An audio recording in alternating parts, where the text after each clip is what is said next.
نحمده ونصلي على رسوله الكريم اما بعد فاعوذ بالله من الشيطان الرجيم بسم الله الرحمن الرحيم رب اشرح لي صدري ويسر لي امري واحلل عقدة من لساني يفقهوا قولي۔ سبق نمبر 298 آیت نمبر 1 سے 56 تک، لیسن نمبر 298 آیت نمبر 1 to 56 سورۃ المدثر۔ اس سورت کے 2 رکوع ہیں، 56 آیات ہیں، 255 کلمات ہیں اور 1010 حروف ہیں۔ مرکزی مضمون وہی دعوت اللہ ہے اور اس کے لیے داعی کا کردار کیا ہونا چاہیے۔ بسم اللہ الرحمن الرحیم، یا ایھا المدثر، اے مدثر، نبی صلی اللہ علیہ وسلم کو خطاب ہے۔ مدثر کا لفظ دال ثا را سے ہے، دثرا۔ دثار کہتے ہیں گرم چادر یا کمبل کو جسے عام لباس کے اوپر اوڑھا جاتا ہے، جیسے شال ہوتی۔ وہ لباس جو جسم کے ساتھ لگا ہوا ہوتا ہے اس کو شعار کہتے ہیں، اور جو بدن کے لباس کے اوپر الگ سے لیا جاتا ہے وہ دثار ہوتا ہے۔ یا پھر سوتے وقت ہم جو کچھ اوڑھتے ہیں جیسے بلینکٹ وغیرہ، اس کو بھی دثار کہتے ہیں۔ اور مدثر سے مراد وہ شخص جس نے اپنے اوپر چادر اوڑھی ہوئی ہو، اور یہاں پر اشارہ ہے آپ صلی اللہ علیہ وسلم کی طرف، اور اس کی بیک گراؤنڈ یہ ہے کہ سب سے پہلی وحی اقرأ بسم ربک الذی خلق اترنے کے بعد کچھ عرصے تک کوئی وحی نہیں آئی، تو اس پر بھی آپ صلی اللہ علیہ وسلم پریشان ہوتے تھے۔ ابن جریر کی روایت میں آتا ہے کہ اس زمانے میں آپ پر اس قدر شدید غم کی کیفیت طاری تھی کہ بعض اوقات آپ پہاڑوں کی چوٹیوں پر چڑھ کر اپنے آپ کو گرانے کے لیے آمادہ ہو جاتے، یعنی ایک عجیب طرح کی گھٹن اور تنگی اور پریشانی اور اضطراب۔ اور جب آپ کسی چوٹی پر پہنچتے تو جبریل آپ کو فوراً نمودار ہو کے کہتے کہ آپ اللہ کے نبی ہیں، تو آپ کے دل کو سکون آ جاتا اور وہ اضطراب کی کیفیت دور ہو جاتی۔ بخاری اور مسلم کی روایت میں آتا ہے، حضرت جابر سے روایت ہے، اور وہ بھی فترۃ الوحی کے زمانے کا ذکر کرتے ہیں۔ اور فترہ کا کیا مطلب ہے؟ بریک، یعنی جو بیچ کا زمانہ تھا جب وحی نہیں آ رہی تھی، کہ نبی صلی اللہ علیہ وسلم نے فرمایا، ایک روز میں راستے سے گزر رہا تھا، یکا یک میں نے آسمان سے آواز سنی، سر اٹھایا تو دیکھا کہ وہی فرشتہ ہے جو غار حرا میں میرے پاس آیا تھا، اور اب وہ آسمان اور زمین کے درمیان ایک کرسی پہ بیٹھا ہوا ہے۔ یہ دیکھ کر میں سخت دہشت زدہ ہو گیا، یعنی خوف آیا مجھے، اور گھر پہنچ کر میں نے کہا کہ مجھے اڑا دو، دثرونی دثرونی، چنانچہ گھر والوں نے مجھ پر لحاف ڈال دیا۔ اس وقت اللہ تعالیٰ نے یہ آیات نازل کی، یا ایھا المدثر، اور پھر مجھ پر لگاتار وحی کا سلسلہ جاری ہو گیا، یعنی پھر یک کے بعد دیگر وحی نازل ہونا شروع ہو گئی۔ تو یا ایھا المدثر، اے اوڑھ لپیٹنے والے، کمبل لپیٹنے والے، اب آرام کا وقت نہیں، قم، اٹھو، فانذر، پھر خبردار کرو، ڈراؤ۔ پہلی وحی میں کیا تھا؟ اقرأ بسم ربک الذی خلق، اور اس کے بعد اگلی وحی میں قم فانذر، اٹھو اور لوگوں کو آگاہ کرو۔ سورۃ المزمل کے شروع میں بھی قم کا لفظ آتا ہے، اور وہاں اقامت صلاۃ کا ذکر ہے، اور یہاں قیام سے مراد تبلیغ کے لیے کھڑے ہونا ہے، عزم اور حوصلے کے ساتھ۔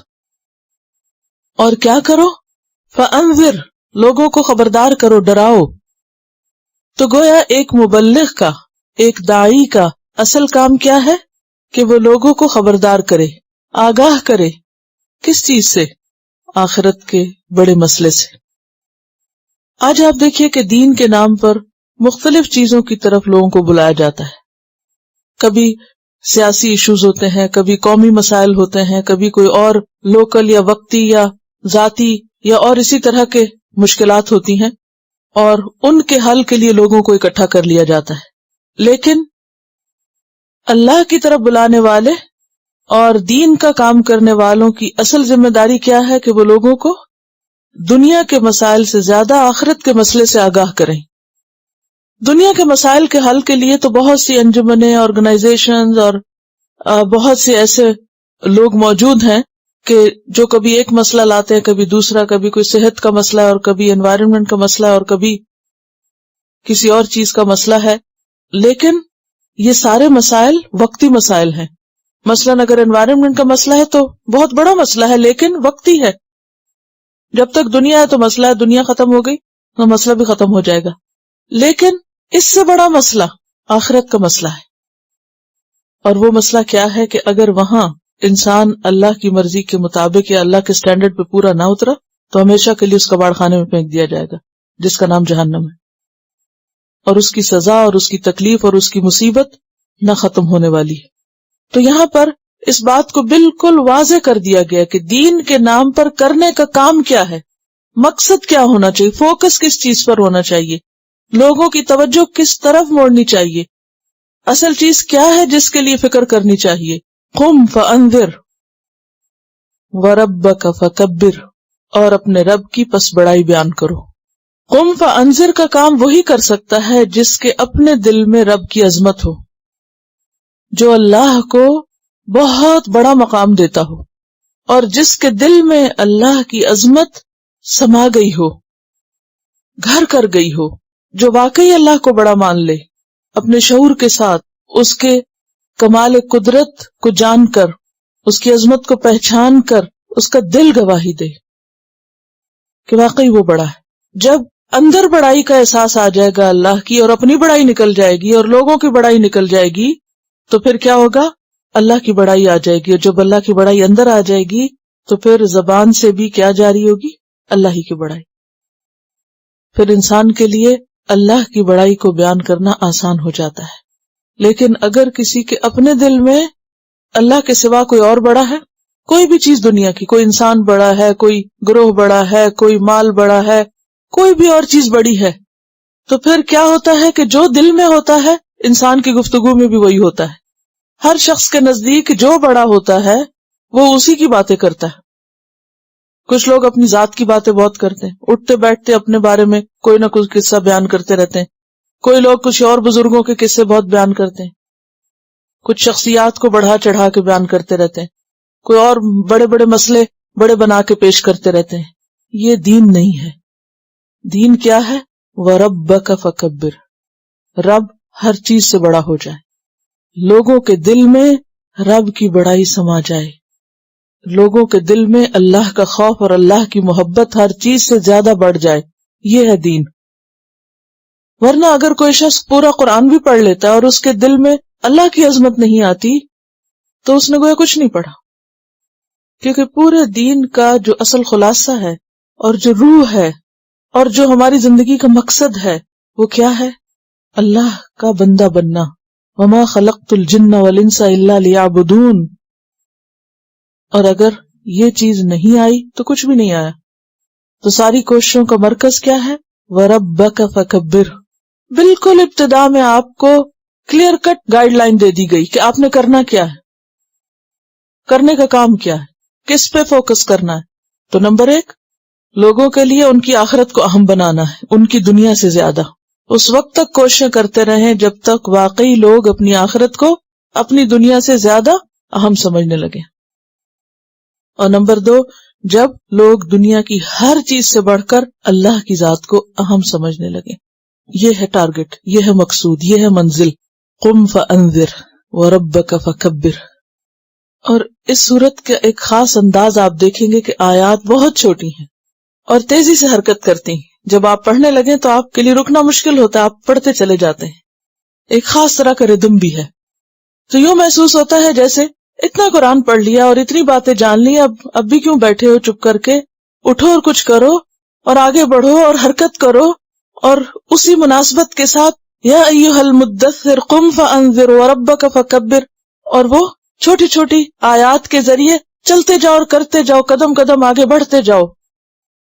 سستی کا وقت نہیں، بیٹھنے کا وقت نہیں، صرف سوچتے ہی رہنے کا وقت نہیں، بلکہ کچھ کرنے کا وقت ہے.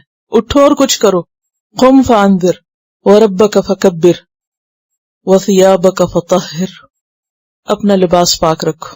یعنی داعی اپنے ظاہر کے اعتبار سے بھی صاف ستھرا ہوتا ہے.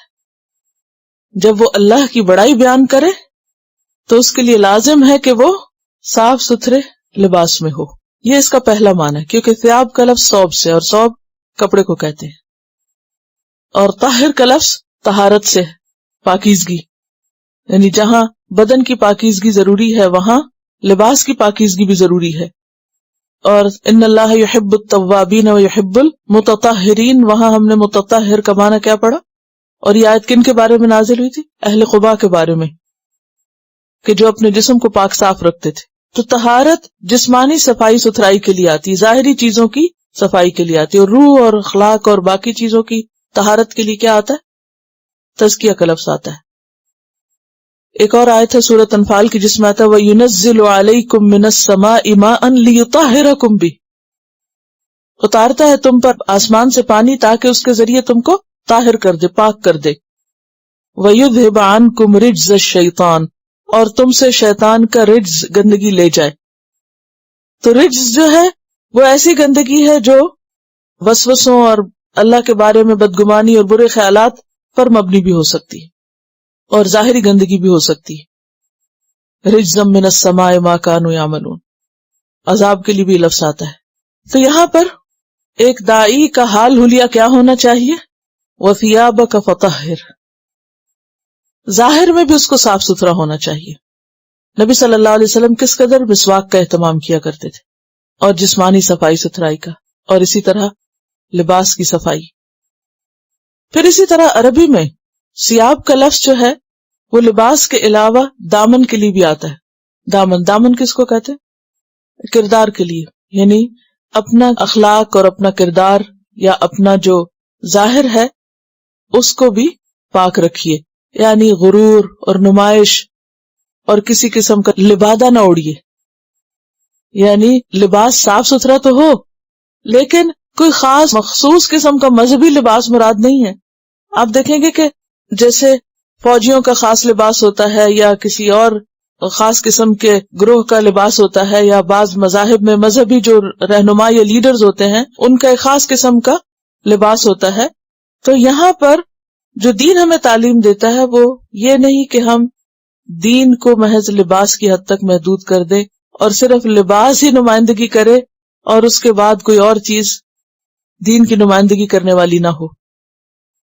وَلِبَاسُ التَّقْوَى ذَلِكَ خَيْرٌ، تقوی کا لباس بہتر ہے.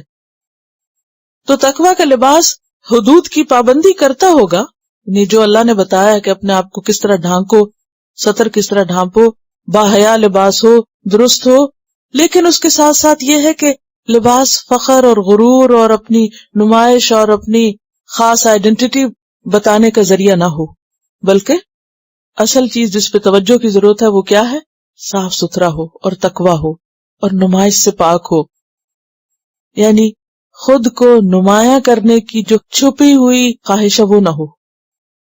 وَثِيَابَكَ فَطَهِّرْ، اور اپنے لباس کو بھی پاک رکھو ظاہری نجاستوں سے بھی اور اس کے اندر چھپی ہوئی ذہنی خرابی سے بھی، کیونکہ لباس انسان کے ذوق کا عکاس ہوتا ہے.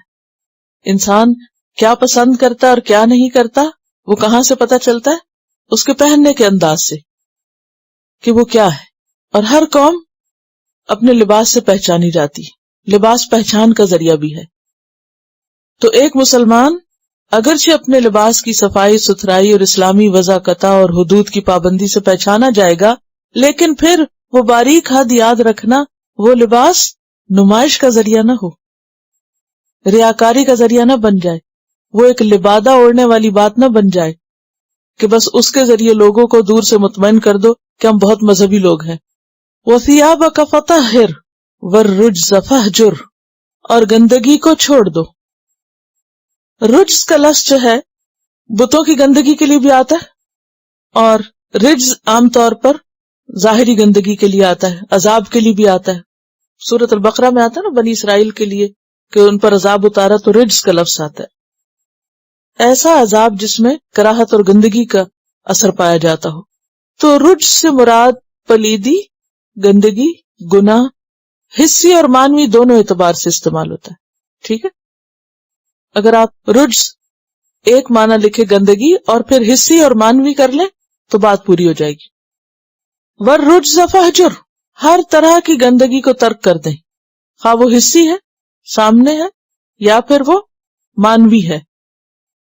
یعنی ہر طرح کے شرک اور ہر طرح کی جو عقائد کی خرابی ہے یا وسوسے ہیں یا اس طرح کی چیزیں جو ہیں ان سب سے الگ ہو جائیے. اور جنگ بدر کے موقع پر اللہ تعالیٰ نے جو بارش اتاری تھی اس کا ایک مقصد کیا بتایا گیا؟ وَيُذْهِبَ عَنْكُمْ رِجْزَ الشَّيْطَانِ. تو شیطان کی رجز کیا ہوتی ہے؟ وہ کوئی نظر تھوڑی آتی ہے، وسوسے ہوتے ہیں. تو اب دیکھیے کہ یہ تاکیدی حکم ہو گیا. ایک دفعہ کہا گیا وَثِيَابَكَ فَطَهِّرْ اور دوسری دفعہ کہا گیا وَالرُّجْزَ فَاهْجُرْ. جہاں صفائی کا لحاظ رکھنا ہے وہاں گندگی سے بطور خاص پرہیز کرنا ہے. وَلَا تَمْنُن تَسْتَكْثِرْ اور نہ تم احسان کرو. تمنن کا لفظ چاہیے من سے ہے، میم نون نون، من کہتے ہیں احسان. نہ تم احسان کرو یعنی کسی پر بھی، تستکثر کہ تم کثرت سے حاصل کرو، کہ تم اس سے کچھ زیادہ فائدہ حاصل کر سکو. یعنی کسی کے ساتھ بھلائی اس لیے نہ کرو کہ اس سے دگنا وصول کرو. اب دیکھیے کہ ہر انسان کے اندر یہ خواہش چھپی بھی ہوتی ہے کہ جس سے میں اچھا کروں وہ مجھ سے بھی اچھا کرے. اگر میں کسی کو اسمائل پاس کر رہا ہوں تو وہ مجھے ضرور اسمائل پاس کرے. اگر میں کسی کو سلام کر رہا ہوں تو وہ بھی مجھے ضرور کرے. یعنی ایک ان نون سی ایکسپیکٹیشن لگ جاتی ہے انسان کو. یا میں نے کسی کی مدد کی ہے تو وہ میری کیوں نہیں کر رہا، یا میں نے کسی کے ساتھ اچھا کیا ہے تو وہ میرے ساتھ کیوں نہیں کر رہا. لیکن ایک مبلغ کو، ایک داعی کو بالکل سیلف لیسلی کام کرنا ہو. آپ کی اچھائی کے جواب میں کوئی اچھا کرے تو بھی ٹھیک ہے، اور اگر کوئی نہ کرے تو اس کی توقع نہ رکھے. وَلَا تَمْنُن تَسْتَكْثِرْ کسی بھی قسم کا احسان، کوئی بھی خیر و بھلائی، کسی بھی قسم کی کوئی اچھائی جب تم دوسرے سے کرو، تستکثر تو اس سے زیادہ وصول کرنے کی فکر نہ کرو. استکثار کیا ہے؟ باب استفعال، کثرت طلب کرنا. اس لیے احسان نہ کرو کہ تم زیادہ حاصل کر سکو، یعنی احسان کا بدلہ یا مزید حاصل کرنے کی توقع نہ رکھو. وَلِرَبِّكَ فَاصْبِرْ اور اپنے رب کی خاطر صبر کرو، کیونکہ صبر کے بغیر یہ کام ہو ہی نہیں سکتا. تو یہاں پورا ایک مینول دے دیا گیا ہے کہ ایک مبلغ کو کن کن چیزوں کا خیال رکھنا ہوگا. اور آغاز تبلیغ میں خاص طور پر یاد رکھنے کی باتیں کیا ہیں. یہاں آپ دیکھ رہے ہیں فانذر 1 وَرَبَّكَ فَكَبِّرْ 2 وَثِيَابَكَ فَطَهِّرْ 3 وَالرُّجْزَ فَاهْجُرْ 4 وَلَا تَمْنُن تَسْتَكْثِرْ 5 وَلِرَبِّكَ فَاصْبِرْ 6. تو یہ 6 نکاتی پروگرام ہے اور یہ 6 باتیں خاص طور پر یاد رکھنے کی ہیں. تو گویا جس کو دین کا کام کرنا ہے، جسے انذار کرنا ہے، وہ دراصل ان صفات سے مالا مال ہو. کیا؟ کہ ہر وہ کام کرے جس سے اللہ کی بڑائی ظاہر ہو، آخرت میں پیش آنے والے مسئلے سے آگاہ کرے، ہر قسم کی برائیوں سے دور رہے، اچھے اخلاق کا مالک ہو، بدلے کی امید کے بغیر نیکی کرے اور تکلیفوں پر صبر کرے. کیا سمجھ آیا؟ جب لوگوں کے پاس جائیں تو کیا سوچ لے کے جائیں، کیا پیغام لے کے جائیں، کس حال حلیے میں جائیں، اور کیا توقع لے کر جائیں، اور پھر کیا کر کے لوٹیں. یعنی جب آپ سب کچھ کرتے ہیں تو پھر آخر میں وہ اگر کچھ بھی نہ مانے تو بھی کیا کریں؟ وَلِرَبِّكَ فَاصْبِرْ. ان کے نیگیٹو ریاکشن پر دل نہ چھوٹا کریں. اور یہ جو انداز ہے نا، یا ایھا المدثر، تو مدثر کپڑے کے اوپر کپڑا لپیٹتے تو اس سے پھر کام کے قابل نہیں رہتے، موومنٹ جو ہے وہ تھوڑی مشکل ہو جاتی ہے. تو ایکٹیولی کام کرنے کے لیے انسان کو کیا کرنا پڑتا ہے؟ کپڑے مختصر کرنے پڑتے ہیں. اور پھر یہ ہے کہ کمبل اگر لیٹنے کے لیے انسان لیتا ہے تو پھر وہ آرام کی علامت ہو جاتی ہے. تو اس سے مراد کیا ہے کہ آرام کے دن گئے، اب اٹھو، کام کرو، کیا بتاؤ، کیا پہنو، کیا نہ کرو، اور صبر کا دامن ہر حال میں تھامے رکھو. یعنی مختصر الفاظ میں کلیئر کٹ انسٹرکشنز ہیں، ڈوز اینڈ ڈونٹس بتا دیے گئے، یہ کرو، یہ نہ کرو. یہ کہتے ہیں کہ جیسے کسی جاب کے لیے جاتے ہیں تو وہ انٹرویو پر آپ کو دیکھتے ہیں کہ جو جاب کی ریکوائرمنٹ ہے وہ آپ پوری کرتے ہیں یا نہیں، اور اگر آپ نہیں کرتے تو آپ کو ہائر نہیں کرتے. تو داعی کے لیے بھی یہ کچھ بیسک ریکوائرمنٹس ہیں، اس کے بغیر دعویٰ کا کام نہیں ہو سکتا. نبوت کا کام اتنا بھاری کام ہے، اتنی سخت ذمہ داری ہے کہ انسان اتنا کچھ جب جان لیتا ہے تو پھر واقعی دل چاہتا ہے کہیں چھپ جائے، لیکن یہ سب کچھ جان کے چھپنا نہیں، اب باہر آنا ہے۔ ان کا کہنا یہ کہ آرمی کی جیسے کمانڈز ہوتی ہیں اور وہ بہت ہی مختصر ترین الفاظ میں ٹو دا پوائنٹ، تو بالکل اسی طرح بریف اور بہت فورسفل قسم کے الفاظ ہیں کہ جس میں کوئی اور ادھر ادھر کی بات رہ ہی نہیں جاتی۔ اور پھر خاص طور پر وَلِرَبِّكَ فَاصْبِرْ، اور اس فَاصْبِرْ جو ہے اس میں سب کچھ شامل ہو جاتا ہے۔ آغاز میں بھی قُمْ فَأَنذِرْ سے لے کر وَلَا تَمْنُنْ تَسْتَكْثِرْ، یہ سارے کام صرف اس وقت ہو سکتے ہیں جب انسان اللہ کی خاطر صبر کرنے والا ہو۔ فَإِذَا نُقِرَ فِي النَّاقُورِ، پھر جب پھونک مار کر آواز نکالی جائے گی ناقور میں، بگل میں۔ ناقور کا لفظ جو ہے نون قاف رے سے ہے، نقرہ۔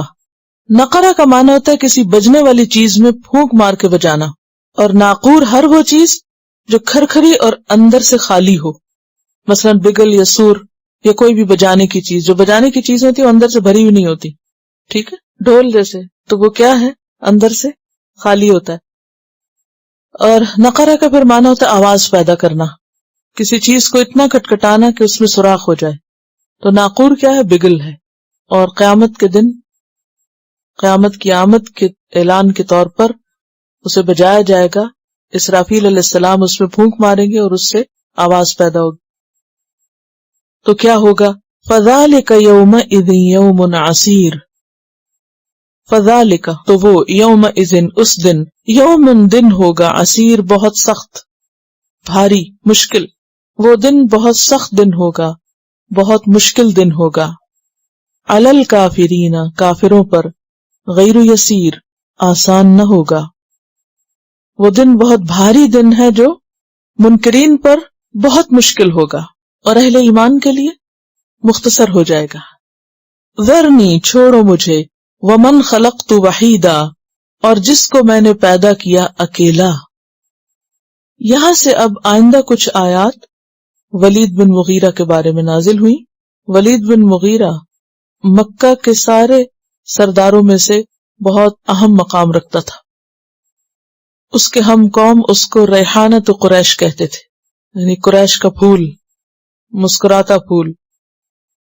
یہ خود کو وحید ابن الوحید کہتا تھا کہ میں یگانہ روزگار ہوں، کوئی مجھ جیسا نہیں۔ تو اللہ تعالیٰ فرماتے ہیں وَمَنْ خَلَقْتُ وَحِيدًا، یعنی زومانی لفظ ہے کہ میں نے اس کو اکیلا پیدا کیا، اور ہاں واقعی وہ جیسے وہ سمجھتا ہے وہ وحید ہی ہے۔ اور یہ ابو جہل کا چچا تھا، 10 بیٹے تھے اس کے، اور اس کے پاس بہت باغات اور بہت جائیداد تھی۔ بعض روایات میں آتا ہے کہ اس کی سالانہ آمدنی 1 کروڑ دینار تھی۔ یہ بتائیے ابو بکر رضی اللہ تعالیٰ عنہ جب خلیفہ بنائے گئے تھے تو ان کو سالانہ کیا دینے کا وعدہ کیا گیا تھا؟ 250 دینار اور half a sheep every day، آدھی شیپ۔ اب یہ ان کے لیے پورا نہیں پڑتا تھا، تو انہوں نے کیا کیا کہ جا کے اپنا کچھ وقت تجارت میں لگانا چاہا۔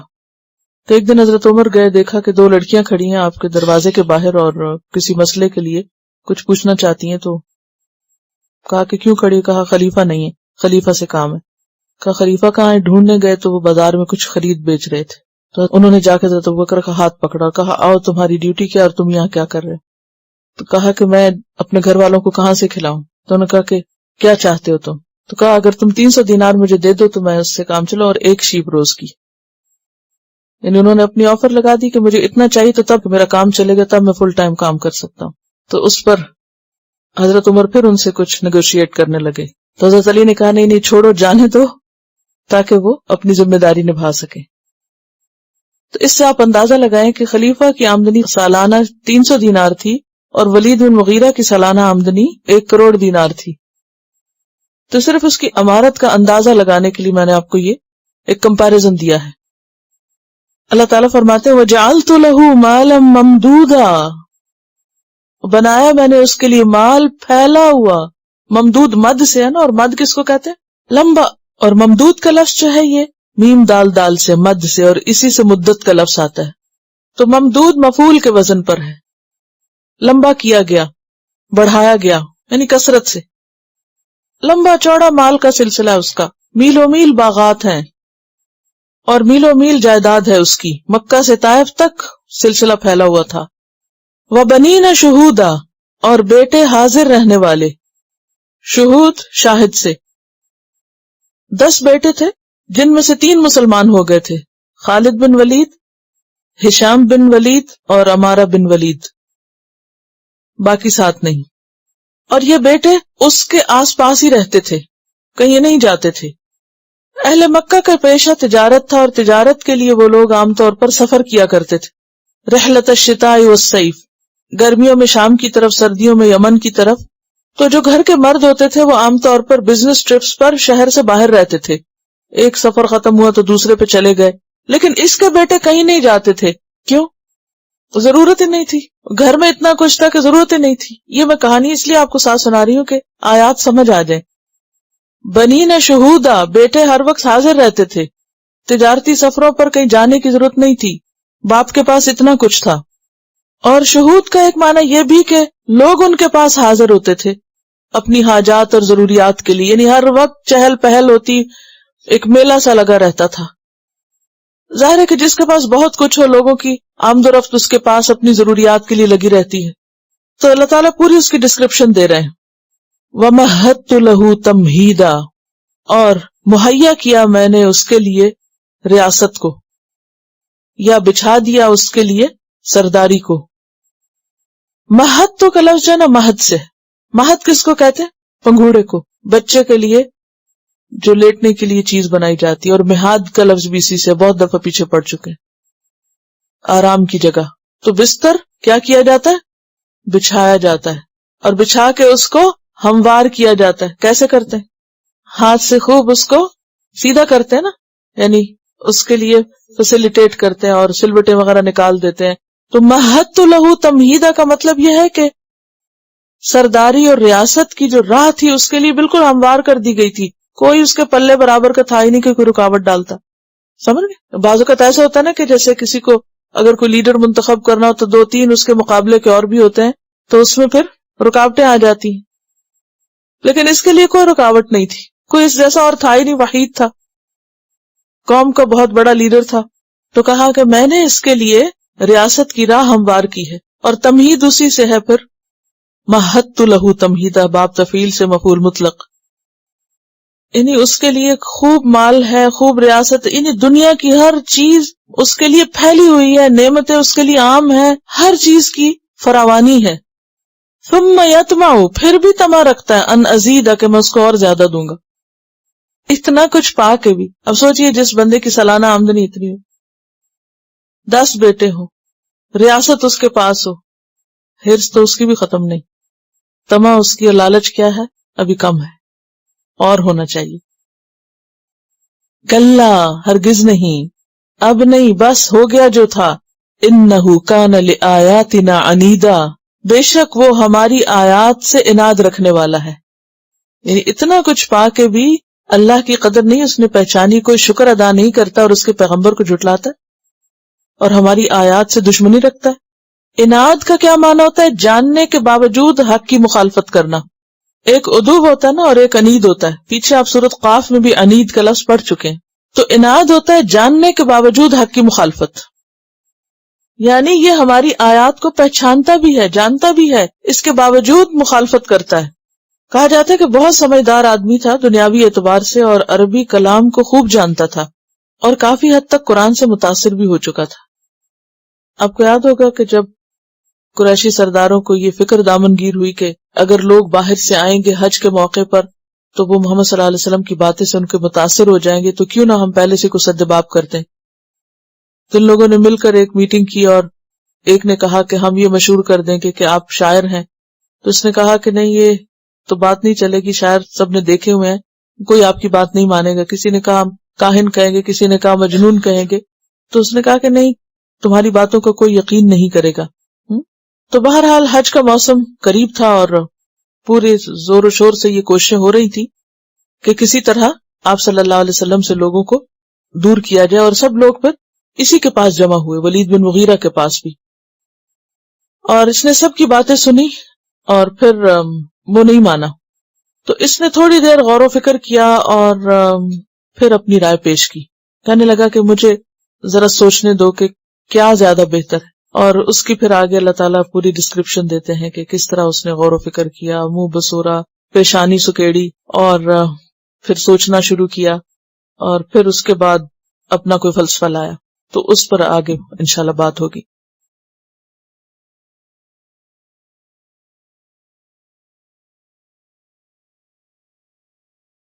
فرمایا سأرہقہ صعودا، ان قریب میں اس کو چڑھاؤں گا بلند جگہ. ارہقہ کا لفظ جو ہے رحق سے ہے، رحق پیچھے آپ پڑھ چکے ہیں. رحق کا کیا معنی ہوتا ہے؟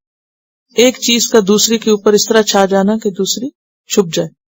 اور صعود کا لفظ جو ہے سورت جن میں آپ نے پڑھا تھا عذابن سعادہ. سعادہ کا مطلب کیا ہوتا ہے؟ چڑھنا. صعود کا پیچھے بھی میں نے معنی بتایا تھا کہ جہنم میں ایک پہاڑ ہے جس میں جہنمیوں کو چڑھنے کے لیے کہا جائے گا. تو اللہ تعالیٰ فرماتے ہیں کہ سأرہقہ صعودا، میں اس کو وہ اوپر بلندی پہ چڑھاؤں گا. اور پھر کیا ہوگا کہ وہ چڑھ نہیں سکے گا، پھر نیچے پھسلے گا، پھر چڑھے گا. پھر اور یہ کتنا تکلیف دہ ہوتا ہے.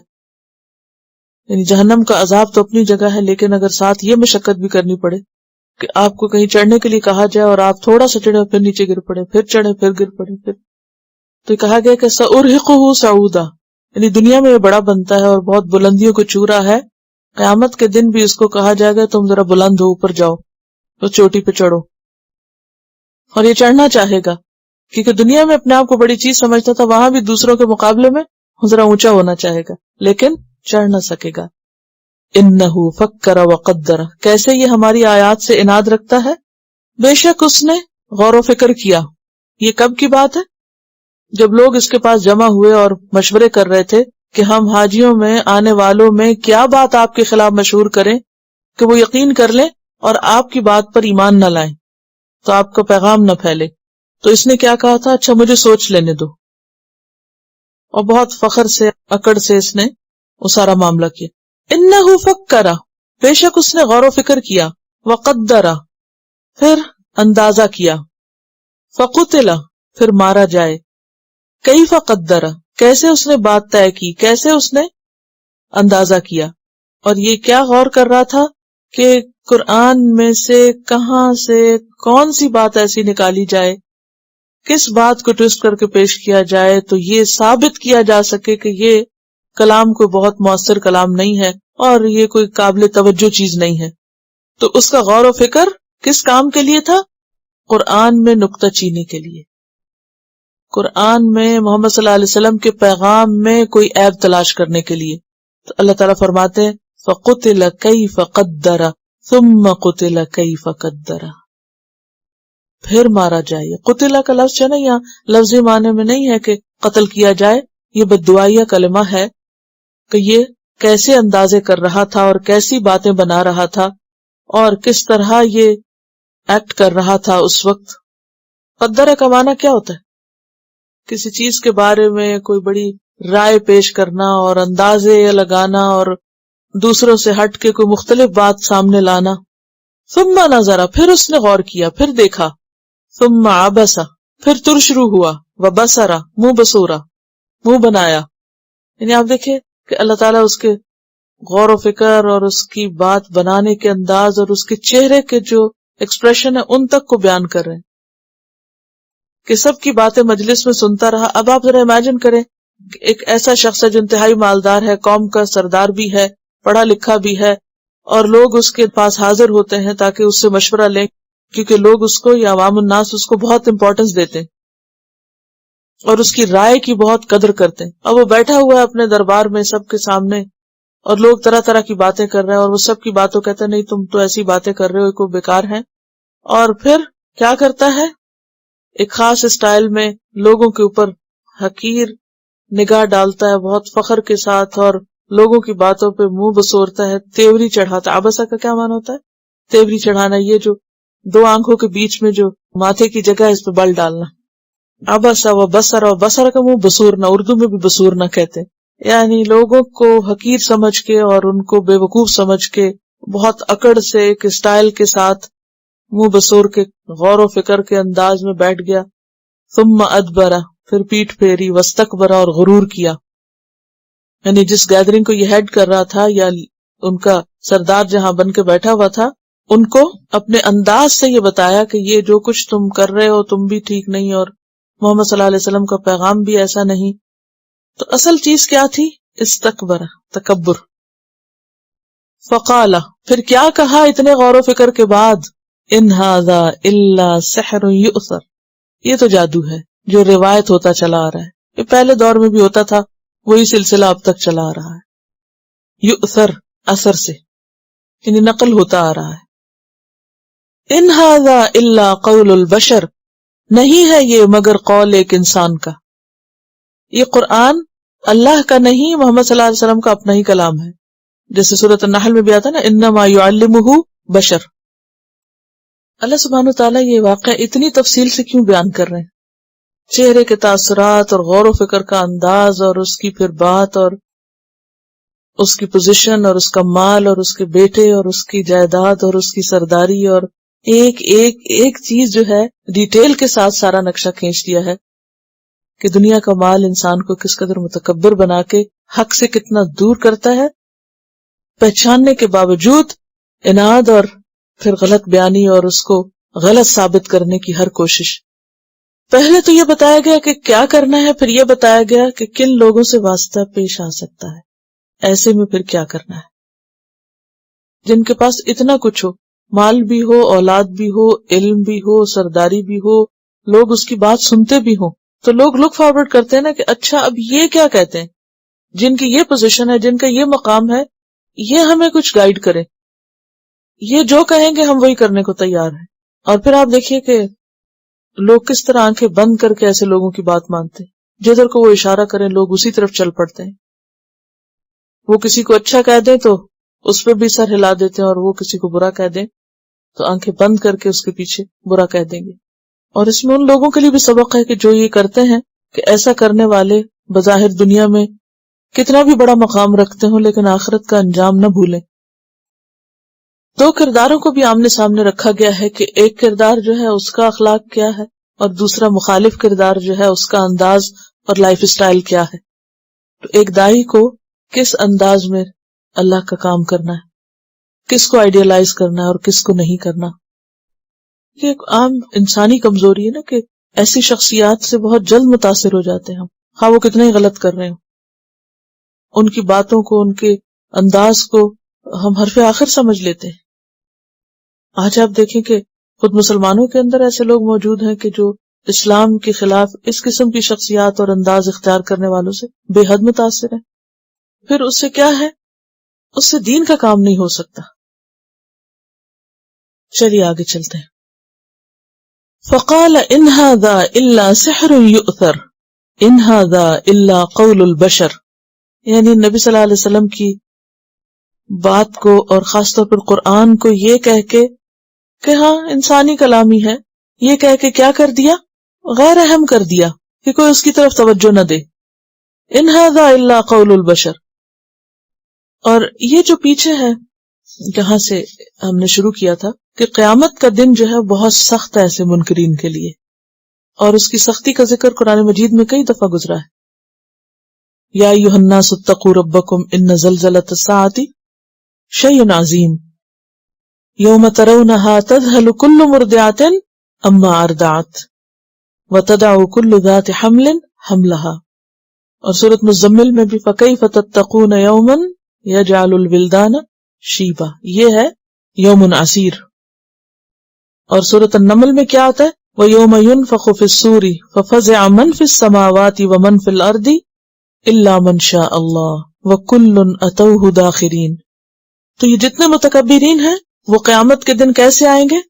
داخرین، جھکے ہوئے، ذلیل ہو کر. اب انجام بتایا جا رہا ہے. سَأُصْلِيهِ سَقَرَ، سَأَن قریب، اُصْلِيهِ، میں داخل کروں گا اس کو، ڈالوں گا اس کو، جھونکوں گا اس کو. سقر جہنم میں، جہنم کے ناموں میں سے ایک نام سقر. وما ادراک ما سقر، اور تم کیا جانو کہ سقر ہے کیا، یہ جہنم کیا بلا ہے. لا تبقی، نہ باقی چھوڑے، نہ باقی رکھے، ولا تذر، اور نہ چھوڑے. یعنی کوئی چیز اس میں چلی جائے تو اس کو اس کے اصل حال پہ باقی نہ رہنے دے گی. ولا تذر، اور چھوڑے گی بھی نہیں. کہ بھاگ جائے انسان کہیں، نہ باقی رکھے نہ چھوڑے، یعنی جو اس کے اندر ہے اس کو ویسا بھی نہ رہنے دے جیسے وہ ہے، ویسا قبول نہ کر، اور اگر نکلنا چاہے تو چھوڑے بھی نہ، یعنی برباد کر کے حطمہ توڑ پھوڑ کے رکھ دے۔ اور سکنز کا کیا حال ہوگا، سورۃ النساء میں پڑھ چکے ہیں، کلما نضجت جلودہم بدلناہم جلودا غیرہا، لواحۃ للبشر، بگاڑ دینے والی کھال کو۔ لواح کا لفظ جو ہے یہ لوح سے ہے، لاحہ کہتے ہیں جلد کی سیاہی مائل رنگت کی تبدیلی، خواہ آگ سے ہو یا حرارت سے یا دھوپ سے، پیاس سے، سفر سے، جلد کا سیاہ ہونا۔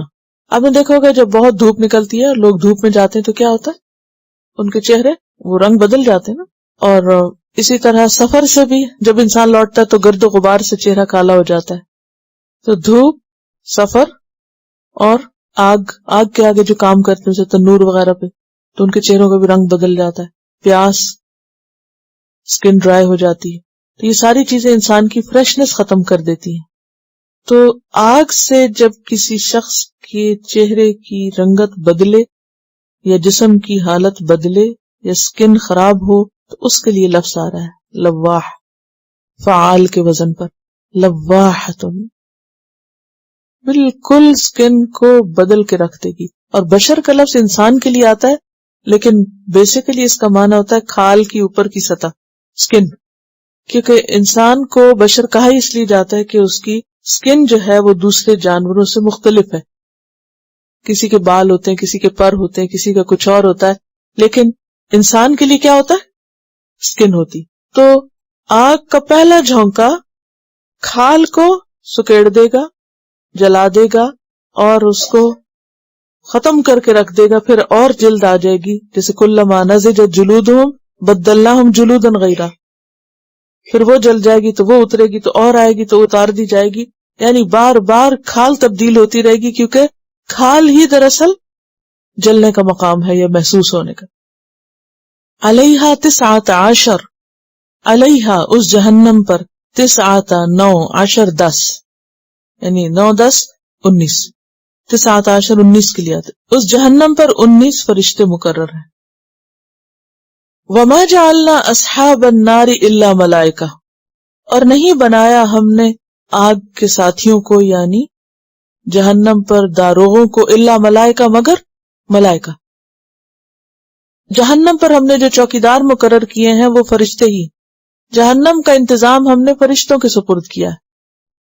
وما جعلنا عدتهم الا فتنة للذین کفروا، اور نہیں بنایا ہم نے ان کی گنتی کو یا تعداد کو مگر فتنہ، کس کے لیے، للذین کفروا، ان لوگوں کے لیے جنہوں نے کفر کیا۔ تعداد فتنہ کیوں ہے، تعداد کیوں آزمائش ہے، تعداد کیوں بھٹکنے کا ذریعہ ہے، کیونکہ دیکھنے میں 19 کا لفظ جو ہے یا فگر جو ہے وہ بہت سمال ہے کہ صرف 19۔ اور مشرکین نے اس پر کیا ری ایکشن ظاہر کیا تھا، ابو جہل نے قریش کی جماعت کو خطاب کرتے ہوئے کہا، کیا تم میں سے ہر 10 آدمیوں کا گروپ ایک ایک فرشتے کے لیے کافی نہیں؟ بعض کہتے ہیں کہ کلدہ نامی شخص نے، جسے اپنی طاقت کا بہت گھمنڈ تھا اور پہلوان تھا، کہا تم سب صرف 2 فرشتے سنبھال لینا، 17 کو میں اکیلا کافی ہوں۔ اور اس شخص نے آپ صلی اللہ علیہ وسلم کو کئی بار کشتی کا چیلنج بھی دیا تھا کہ آؤ میرے ساتھ کشتی کرو، اور پھر آپ نے کی بھی تو شکست کھا گیا، لیکن اس کے باوجود اکڑ نہیں گئی۔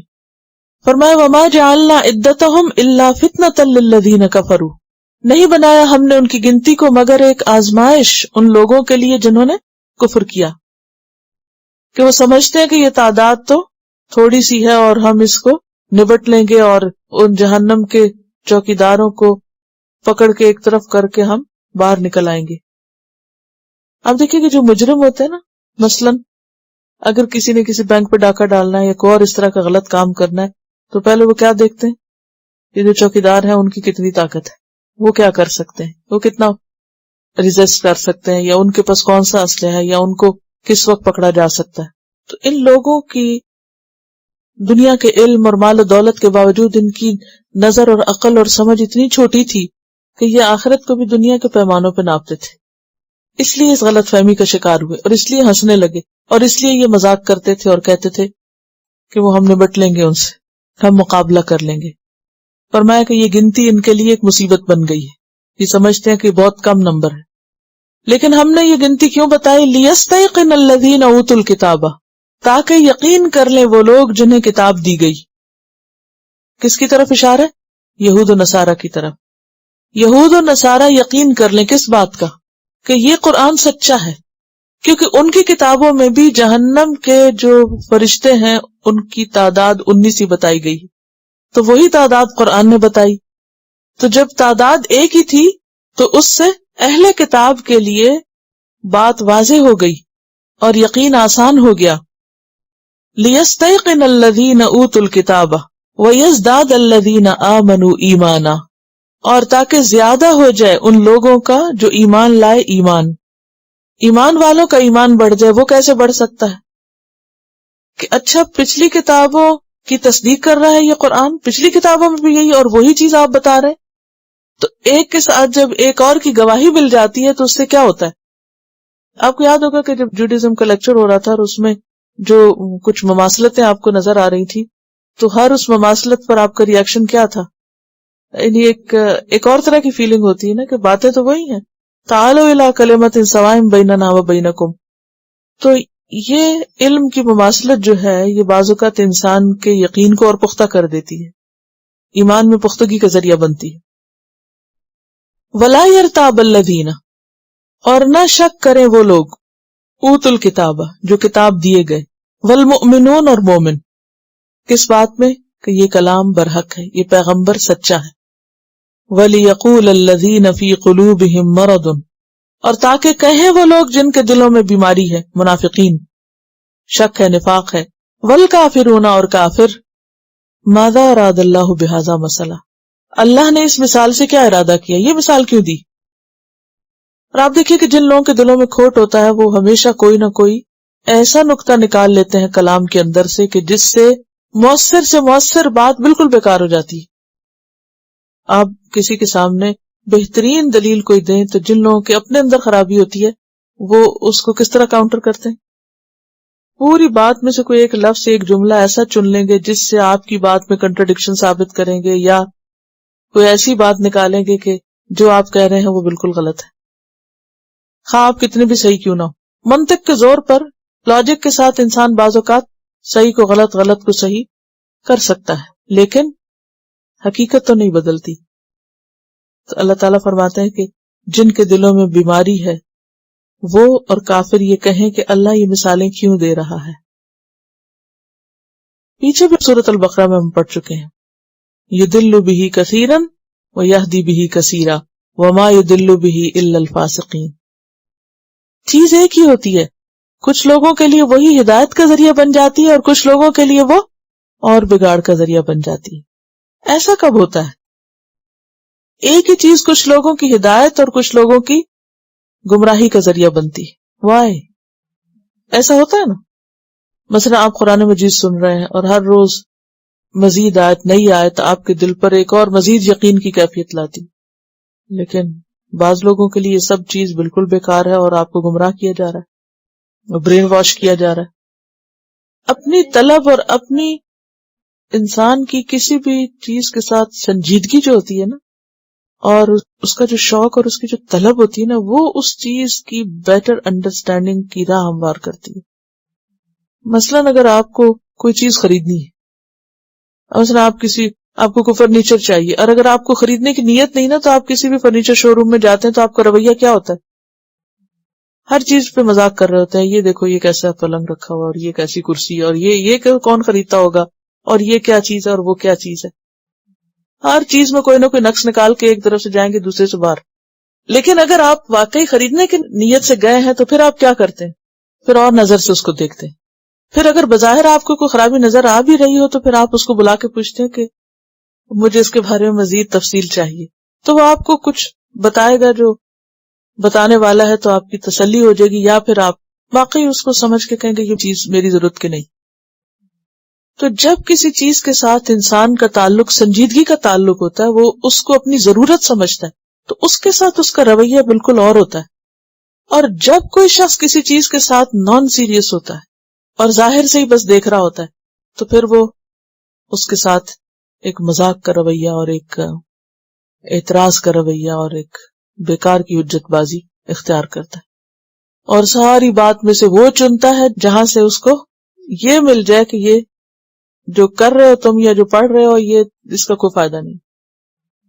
مثلا جو لوگ قرآن پڑھنے کو غیر اہم سمجھتے ہیں وہ قرآن کی چند ایک ایسی آیتوں کو آؤٹ آف کانٹیکسٹ کوٹ کرتے رہتے ہیں کہ اچھا یہ ہے قرآن جس میں یہ لکھا ہوا ہے، تم وہ قرآن پڑھتے ہو جس میں لکھا ہے کہ کافروں کو مارو، پڑھو تو صحیح کہ کہاں لکھا اور کن کافروں کو مارو اور کس حالت میں مارو۔ وہ سارا کانٹیکسٹ چھوڑ کے تو صرف ایسی باتیں کر کے یہ ثابت کرنا کہ قرآن پڑھنا جو ایکسٹریمزم کو دعوت دیتا ہے اور آج کے دور میں یہ ممکن نہیں ہے اور اس سے سوسائٹی میں ایک فتنہ اور امبیلنس کریٹ ہوتا ہے، یہ باتیں کیسے کر سکتے ہیں مسلمان جن کو یہ ایمان ہو کہ اللہ کی ہر بات سچی ہے اور لا ریب فیہ اور یہ ہر دور کے لیے ہے۔ ہماری سمجھ میں مشکل ہو سکتی ہے لیکن اللہ کی بات میں کوئی مشکل نہیں ہے۔ وہی قرآن ہے جو دلوں کو ہلا رہا ہے اور وہی قرآن ہے جس کو ان ھذا الا سحر یؤثر، یہ تو ہمیشہ سے ہوتا رہا ہے اور یہ جادو ہر دور میں چلاتے رہے ہیں لوگ، اور یہ تو جادو ہے۔ اور اللہ تعالیٰ بھی لوگوں کو آزماتا ہے، یہ بھی یاد رکھیے۔ جن کے دل میں خرابی ہوتی ہے نا، اللہ ان کو ایسی سچویشن میں ڈال دیتا ہے کہ اور خرابی نکھر کے سامنے آ جاتی۔ بعض اوقات آپ کسی کو دین کی طرف لانا چاہتے ہیں، بہت اس کو بہلا کے اور بہت سمجھا کے اور کسی طرح سہارے دے دے کے کہتے ہیں کچھ ایک دفعہ سنو تو صحیح، اور وہ جو سننے بیٹھتا ہے تو ایسی باتیں آتی ہیں جو سراسر اس کے خلاف جاتی ہیں، تو اور زیادہ دور بھاگ جاتا ہے۔ تو بات یہ ہے کہ اللہ تعالیٰ ہر انسان کا امتحان لیتا ہے، اور ہم سب کا امتحان ان چیزوں میں ہوتا ہے جو ہماری ویکنیسز ہوتی ہیں۔ اللہ تعالیٰ بار بار ہمیں ٹیسٹ کرتا رہتا ہے کہ اب کس درجے پہ پہنچے، اور ان مواقع پر ہمارے ریئیکشنز دیکھے جاتے ہیں کہ ہم کیا کرتے ہیں، اور بہت سا علم حاصل کرنے کے باوجود بھی عام طور پر ہمارے ریئیکشنز جو ہوتے ہیں نا وہ ہیبیچول ہوتے ہیں، ہم جانتے ہوتے ہیں، لیکن جب ریئیکٹ کرتے ہیں تو کیا کرتے ہیں، جو عادت ہوتی ہے اسی کے مطابق جو اندر ہوتا ہے وہی باہر آ جاتا ہے۔ تو ہر انسان کو بار بار اللہ کی طرف پلٹنے اور خالص ہونے کی ضرورت ہوتی ہے تاکہ وہ سیدھے رستے پر پٹڑی پہ چڑھ جائے ایک دفعہ، ورنہ انسان بار بار گرتا رہتا ہے اور اللہ تعالیٰ امتحان لیتا رہتا ہے۔ وہ جو قبلے کی تبدیلی تھی، کیوں کہا گیا وَمَا جَعَلْنَا الْقِبْلَةَ الَّتِي كُنْتَ عَلَيْهَا إِلَّا لِنَعْلَمَ مَن يَتَّبِعُ الرَّسُولَ مِمَّن يَنقَلِبُ عَلَىٰ عَقِبَيْهِ۔ تو ہر انسان کا ایک امتحان ہوتا ہے، اب آپ کا بھی ایک امتحان ہونے والا ہے، مِمَّن يَنقَلِبُ عَلَىٰ عَقِبَيْهِ۔ ایک بہت بڑے اسکالر تھے، تو ان سے میں تبادلہ خیال کر رہی تھی دین کی دعوتی کے سلسلے میں، اور خاص طور پہ مسلمانوں کی حالت۔ تو میں نے ان سے کہا کہ کیا وجہ ہے کہ ہمارے کسی کام میں سنجیدگی نہیں ہوتی، کوئی کنٹینیوٹی نہیں ہوتی، ہم ایک کام کرتے ہیں پھر کوئی اور کرتے ہیں پھر کوئی اور کرتے ہیں، کہیں کوئی منظم چیز دین کی تبلیغ اور دعویٰ کے لیے نظر نہیں آتی۔ کرنے والے بھی اسے جسٹ فار فن لیتے ہیں، ایک آتا ہے ایک جاتا ہے، اور خاص طور پر اگر آپ کو ایک ادارہ چلانا ہو تو اس میں اور زیادہ مشکل ہو جاتی ہے۔ جب سے میں اس کام کو کر رہی ہوں تو مختلف اس میں سے گزری ہوں مشکلات میں سے، اور اس میں سے ایک مشکل کمیٹڈ افراد کا نہ ملنا ہے۔ لوگ بہت بڑے بڑے دعوے کرتے ہیں، بڑے بڑے جذبوں کا اظہار کرتے ہیں، لیکن جب کام کا وقت آتا ہے تو ادھر ادھر ہو جاتے ہیں، کوئی ذاتی مجبوریاں بتاتا ہے، کوئی اور مشکلات بتاتا ہے، اور بڑی جانور مشکلات بتا کے اور کام کرنے لگتے ہیں۔ تو اس میں یہ ہوتا ہے کہ جو اصل مشن ہے کہ قرآن پھیلے، وہ کیسے پھیل سکتا ہے؟ وہ دیواریں تو نہیں پھیلاتی، یہ مشینیں تو نہیں پھیلاتی، وہ تو انسان ہی ہوتے ہیں نا جو کرنے والے ہوتے ہیں۔ تو ان سے میں بات کر رہی تھی کہ اس مشکل کا حل کیا ہو سکتا ہے، تو انہوں نے اور بہت سی باتیں کی، تو اس میں سے ایک کہنے لگے کہ ہمارے ہاں اسلام سے جو تعلق ہے نا وہ بچپن سے صرف ایک جذباتی اور ایموشنل سا تعلق ہے، وہ صرف ایموشنز کی حد تک ہے۔ ہم جذبات میں آتے ہیں تو بڑی بڑی باتیں کرتے ہیں، اور جب جذبات ٹھنڈے ہوتے ہیں تو ہم کوئی بھی نظر نہیں آتا۔ کہنے لگے میری ایک کتاب پڑھ کر تو ایک نوجوان نے مجھے لکھا کہ آپ مجھے کوئی بھی کام دے میں حاضر ہوں، اور بہت دعویٰ کیا۔ تو میں نے اس سے کہا کہ تم مجھے 1 مہینے بعد خط لکھنا، اور کہتے ہیں آج تک خط نہیں آیا۔ کسی ایک جوش میں وہ لکھ دیا، اور اس کے بعد جب دیکھا کہ نئی بات بنی تو بھول گئے، بالکل بھول گئے۔ اگر آپ واقعی سچے تھے اپنے قول میں تو کس چیز نے روکا آپ کو کہ آپ 1 مہینے بعد دوبارہ لکھیں؟ اگر آپ ایک کتاب پڑھ کے موٹیویٹ ہو گئے یا ایک لیکچر سن کے موٹیویٹ ہو گئے ہیں، تو پھر اگر آپ سچے ہیں اپنی بات میں تو آپ قائم رہیں، استقامت اختیار کریں۔ کیوں نبی صلی اللہ علیہ وسلم سے کہا گیا وَاسْتَقِمْ كَمَا أُمِرْتَ؟ تو ہوتا یہ ہے کہ ہم نہ لانگ ٹرم پلاننگ کرتے ہیں، نہ سنجیدگی اختیار کرتے ہیں، نہ لانگ ٹرم کمٹمنٹ کرتے ہیں. اسی وجہ سے کوئی چیز اسٹیبلش نہیں ہو پاتی. میں جس یونیورسٹی سے پڑھی ہوں، گلاسکو یونیورسٹی، 1456 میں شاید بنی تھی، اور اس کی جو باہر کا مین گیٹ تھا اس کے اوپر وہ لکھا ہوا تھا نا 1456. میں جو پہلی دفعہ اس میں سے داخل ہوئی تو میں کھڑی ہو گئی باقاعدہ، میں کہ یا اللہ یہ 1456 چل رہی ہے، یہ میں سے اپنی آنکھوں سے دیکھ، اتنے 100 سال سے قائم ہے نا. ہاں قائم ہے، ہزاروں لوگ آ رہے ہیں، جا رہے ہیں، آ رہے ہیں، جا رہے ہیں. مسلمانوں کے پاس کون سا ادارہ ہے جو 1456 سے چل رہا ہو؟ ہم ایک چیز بناتے ہیں اسے ڈھاتے ہیں، ایک اور بناتے ہیں اسے ڈھاتے ہیں، کچھ کرتے ہیں، کھیل بنایا ہوا دین کو بھی، دنیا کو بھی، ہر چیز. کوئی کنٹینیوٹی نہیں ہمارے کاموں میں، کیونکہ ان ساری چیزوں کو افراد لے کے چلتے ہیں، اور سنجیدہ افراد لے کے چلتے ہیں. ہم میں سنجیدگی نہیں ہے، کمٹمنٹ نہیں ہے. ہم جیسے بار بار بات ہوتی ہے نا کہ جیسے درختوں کو آپ دیکھیں، زمین کو دیکھیں، آگ کو دیکھیں، پانی کا، ہر چیز وہی ہے جو ہے، وہ بدلتی نہیں. ہم سویرے کچھ ہوتے ہیں، شام کچھ اور ہوتے ہیں، صبح کچھ اور سوچ رہے ہوتے ہیں، شام کچھ اور سوچ رہے ہوتے ہیں. لیکن جس کا یقین ایک دفعہ پختہ ہو جائے کہ نجات کی راہ یہی ہے، حل اسی قرآن میں ہے، پھر وہ کیسے سنجیدہ نہیں ہو سکتا. اور اگر صرف چند افراد بھی سنجیدہ ہو جائے نا اس کاز کے ساتھ تو یہ سب تک پھیل سکتا ہے. اس کے اندر اتنی طاقت ہے. لیکن امتحان ہے نا، ہر انسان کو اللہ آزماتا ہے اور امتحان میں ڈال کے نکالتا ہے، اور اگر اس میں سے کوئی نکل جائے تو پھر وہ آگے بڑھتا ہے. تو یہ کیوں کہا گیا کہ یقین کر لیں اور شک نہ کریں، اور جن کے دلوں میں بیماری ہے وہ یہ کہیں، اور پھر کذالک یضل اللہ من یشاء، اسی طرح اللہ بھٹکا دیتا ہے جس کو چاہتا ہے، ویہدی من یشاء، اور وہ ہدایت دیتا ہے جس کو چاہتا ہے. وہ کس کو دیتا ہے؟ جو سنجیدہ ہوتا ہے، جو واقعی چاہتا ہے. وما یعلم جنود ربک الا ھو، اور نہیں جانتا تیرے رب کے لشکروں کو کوئی مگر وہ خود ہی. تیرے رب کے لشکر صرف اسی کو پتا ہے. یہ لشکر ملائکہ کے بھی ہیں، یہ لشکر انسانوں میں سے بھی ہو سکتے ہیں، جنات میں بھی ہو سکتے ہیں، اور وہ ہاتھیوں کو ابابیلوں سے پٹوا بھی سکتا ہے. وہ ابابیل کی شکل میں بھی ہو سکتے ہیں. کہاں ہاتھی اور کہاں ابابیل. وہ اپنے کام کے لیے چڑیا کو بھی اٹھا کے ایک پتھر دے کے ہاتھی کو مروا سکتا ہے، اس کے لیے کیا مشکل ہے. وما یعلم جنود ربک الا ھو، اس کا کام کرنے کے لیے اور اس کے احکام پر عمل کرنے کے لیے بڑے بڑے لشکر موجود ہیں. وما ہی الا ذکری للبشر، اور نہیں ہے وہ مگر یاد دہانی انسان کے لیے، بشر کے لیے. وما ہی الا ذکری للبشر، کیا چیز ہے بشر کے لیے ذکرہ؟ کیا چیز نصیحت ہے؟ کس کا ذکر ہو رہا ہے؟ النار، اور یہ جہنم. یہ سب کچھ دراصل کیا ہے؟ ایک نصیحت ہے. یعنی آگ سے بڑی کوئی چیز نصیحت نہیں ہے، اس انجام سے بڑی کوئی نصیحت نہیں ہے کہ جس کے ذریعے قم فانذر، جس کو یہ پتا چل جائے نا کہ غلط کاموں کی سزا کیا ہے تو پھر وہ ان کے قریب نہیں پھٹکے گا. آپ لوگوں نے حضرت ابوبکر صدیق رضی اللہ تعالیٰ عنہ کا جو کارنامے ان کو صحیح طرح پڑھا نہیں، ابزارب نہیں کیا. فتنہ ارتداد کے بارے میں پڑھا ہے، سنا ہوگا کتنا شدید فتنہ تھا. حضرت عائشہ کیا کہتی ہیں کہ میرے باپ پر ایسی آزمائشیں ٹوٹ پڑی کہ اگر وہ کسی پہاڑ پر پڑتی تو پہاڑ بھی ریزہ ریزہ ہو جاتا. یعنی مدینہ کے افراد اور چند اور قبائل کے علاوہ سارے عرب مرتد ہو گئے تھے.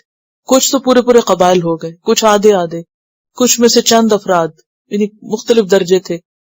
اور کس طرح حضرت ابوبکر صدیق نے ان سے نپٹا، حتیٰ کہ بڑے بڑے صحابہ آپ کو یہ مشورہ دے رہے تھے کہ ہم ایسی اسٹیج پر ہیں کہ ہمیں بس صرف مدینہ کو پروٹیکٹ کرنا چاہیے، ان کو چھوڑ دینا چاہیے اور ان سے نرم پالیسی اختیار کرنی چاہیے. اسود انسی کے بارے میں پڑھا، وہ کس طرح ختم ہوا، مسلمہ کذاب سے کس طرح جنگ ہوئی، کس طرح جھوٹی نبوت کے دعوے کر دیے لوگوں نے. اور پھر لشکر اسامہ کا آپ نے پڑھا ہوگا، 18 ایئرز، اونلی 18 ہے اسامہ، جس وقت وہ لے کے جا رہے ہیں رومیوں کے پاس مقابلہ کرنے. اور اس میں بڑے بڑے صحابہ تھے. ایک طرف اس کو بھیجنے پہ وہ مخالفت ہو رہی کہ اس کو نہ بھیجا، تک حضرت اسامہ نے خود میسج بھیج دیا کہ اس وقت جو آپ کا گھرانہ ہے اور آپ کے جو لوگ ہیں وہ ان کی پروٹیکشن زیادہ اہم ہے، اور مدینہ ہر طرف سے خطرے میں گھرا ہوا ہے. تو کس طرح اللہ کا ایک بندہ جو ہے وہ ان ساری چیزوں سے نبٹ رہا ہے. کیا چیز ہے حضرت ابوبکر کے اندر؟ جب ان سے پوچھا گیا تو کہتے ہیں کہ وہ ایک رات جو میں نے نبی صلی اللہ علیہ وسلم کے ساتھ گزاری تھی اس غار میں، اور جب میں نے دیکھا کہ ان کے پاؤں نظر آ رہے تھے جو دشمن تھے، تو آپ نے فرمایا لا تحزن ان اللہ معنا. کہتے کہ اس کے بعد سے لوگوں کا خوف میرے دل سے نکل گیا. تو کوئی بڑے سے بڑی بھی آزمائش کی خبر آتی تھی تو میں ڈرتا نہیں تھا، مجھے کسی کا ڈر نہیں لگتا تھا. اور یہ وہ ایمان تھا اور وہ آپ کی صحبت تھی کہ جس نے ان کے اندر ایسے یقین پیدا کیا کہ اس کے بعد وہ ہر مشکل سے نبٹنے کے لیے تیار ہو جاتے تھے کہ اگر اللہ کی مدد ساتھ ہے تو یہ کام ہو کر رہے گا. تو یہ یقین کے درجے ہوتے ہیں نا. تو دین کے کام میں اس کے سچا ہونے اور اس پر اجر ہونے کا یقین پختہ ہونا بہت ضروری. تب انسان اپنی انا سے اور بہت ساری چیزوں سے اٹھ کے اوپر پھر کام کر سکتا، ورنہ تو چھوٹی چھوٹی آزمائشیں، چھوٹی چھوٹی باتیں انسان کا رستہ بدل دیتی ہیں. کلا ہرگز نہیں، والقمر قسم ہے چاند کی، واللیل اذ ادبر اور رات کی قسم جب کہ وہ منہ موڑے یا پیٹھ پھیرے. چاند کب طلوع ہوتا ہے؟ رات ہوتی ہے جب اندھیرا ہوتا ہے. اور رات جب منہ موڑ کے چلی جاتی ہے تو کیا ہوتا ہے؟ سورج طلوع ہوتا ہے. والصبح اذا اسفر، صبح کی قسم جب کہ وہ روشن ہو جائے. اسفر کا لفظ جو ہے یہ سفرہ سے ہے. سفرہ کا لفظی معنی ہوتا ہے عورت کا چہرہ کھولنا، اور سفرہ کا معنی روشن ہونا بھی ہوتا ہے، اپنا زیب و زینت ظاہر کرنا، کیونکہ عورت کا سب سے زیادہ زیب و زینت اس کے چہرے پہ ہوتا ہے. اور حسین ہونے کے لیے بھی لفظ آتا ہے وجوہ یومئذ مسفرہ، کچھ چہرے قیامت کے دن بہت حسین ہوں گے، بہت روشن چمکتے ہوں گے، ان کا پورا میک اپ نظر آ رہا ہوگا اس وقت. جی مسفرہ. تو صبح اذا اسفرہ، اگر آپ صبح کے وقت آسمان دیکھیں کبھی، آپ دیکھیں گے کہ سب سے حسین وقت ہوتا ہے، وہ خوبصورت ترین آسمان آپ کو فجر کے وقت ملے گا. اور اس وقت جو رنگ بکھرے ہوئے ہوتے ہیں سورج طلوع ہونے کے، وہ ایسے لگتا ہے نا جیسے کسی نے آسمان پہ میک اپ کر دیا، کوئی پینٹ کر دیا. اگرچہ غروب کا منظر بھی اچھا تھا مگر طلوع کا اس سے زیادہ خوبصورت ہوتا ہے، زیادہ روشن ہوتا ہے. والصبح اذا اسفر، اور قسم ہے صبح کی جب کہ وہ روشن ہو جائے، یعنی نور پھوٹ پڑے. یہ وہ چیزیں ہیں جن سے انسان کبھی بھی غافل نہیں ہو سکتا. جب چاند طلوع ہوتا ہے تو کوئی بھی یہ کہے بغیر نہیں رہ سکتا کہ وہ چاند دیکھو. اور جب صبح روشن ہو جاتی ہے تو کوئی بھی شخص اندھیرے میں نہیں ہوتا، ہر چیز صاف نظر آتی ہے.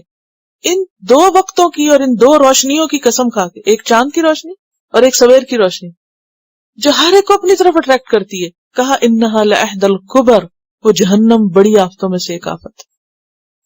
کسی غلط فہمی میں نہ رہنا. جس رب نے چاند بنایا اور جس رب نے صبح بنائی ہے اور صبح روشن کی اور خوبصورت بنائی ہے، اسی رب نے وہ جہنم بنائی. چاند ہر ایک کو نظر آتا ہے، صبح ہر ایک کو پتہ چلتی ہے. ایسے ہی پتہ کر لو کہ وہ جہنم بھی ہے، اس کا سوچ لو. اور کبر جو ہے وہ کبرا کی جمع ہے. نذیر للبشر، انسان کے لیے ڈراوا ہے. یہ پیچھے ہے نا ما ہی الا ذکری للبشر، اور یہاں ہے نذیر للبشر.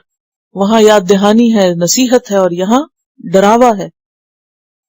لمن شاء، ہر اس شخص کے لیے جو چاہے، منکم، تم میں سے. کن میں سے؟